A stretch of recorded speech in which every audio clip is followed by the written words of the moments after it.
মায়ের জন্য অবুঝ শিশুর আত্মচিৎকারে যেন কেঁপে উঠছে গোটা পৃথিবী। বৃষ্টির মতো চোখ দিয়ে ঝরে পড়ছে অশ্রুজল।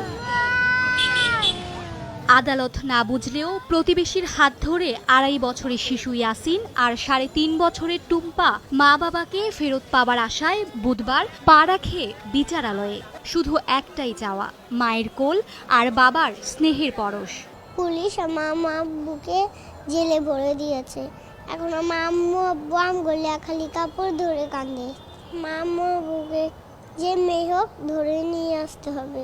শিশুদের আদালতে নিয়ে আসা প্রতিবেশীরা সময় সংবাদকে জানায়, পারিবারিক কলহের জেরে দুই শিশুর নানির করা মামলায় গত ৬ দিন ধরে কারাগারে আছেন তাদের মা ওয়াসিমা ও বাবা তোফায়েল। আরও জানান, বাবা মার সাথে সাথে মাথা গোজার ঠাঁইটুকুও হারিয়েছে এই দুই শিশু। বাচ্চাদের অবস্থা অনেকই খারাপ। দোনোটা বাচ্চা আপনার দুধ খায়। এই বাচ্চাটা সারাদিন কান্নাকাটি করে, মা ছাড়া বাপ ছাড়া থাকতেই পারতেছে না। ওর জ্বর আছে, আজকে 4 দিন যাবত। তার বাবা যেখান থেকে যে বাবা জবে থেকে চলে গেছে, তার রাত্রি সে জ্বর, আর সে ঘুমায় না। আজকে কয়দিন যাবত সে ঘুমায় না, সারা রাত জাগনা থাকে আর কান্নাকাটি করে। বাচ্চাকে আমি রাখতেই পারতাছি না। ওখানে আপনাদের কাছে অনুরোধ, ওর মা বাবাকে ওদের কাছে ফিরিয়ে দেন, ওর বাসায় ওকে উঠাইয়া দেন। ওর নানি ওদেরকে বাসায় উঠতেই দেয় না। সকাল গড়িয়ে বিকাল হলো, কিন্তু প্রতীক্ষা শেষ হয় না দুই অবুঝের। দুই শিশুর মা বাবাকে জামিন দেননি আদালত।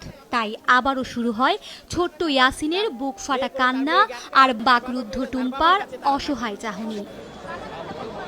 এরই মাঝে প্রতিবেশীদের অনুরোধ আসে শিশুদের তাদের নানের বাড়িতে আশ্রয় পেতে সহযোগিতা করার। কারণ মামলার পরপরই নিজের মেয়ের দুই সন্তানকে বাড়ি থেকে বের করে দিয়েছেন মামলার বাদী মমিনা বেগম। তাই সময় সংবাদ ছুটল বংশালের আবুল হাসনাত রোডে।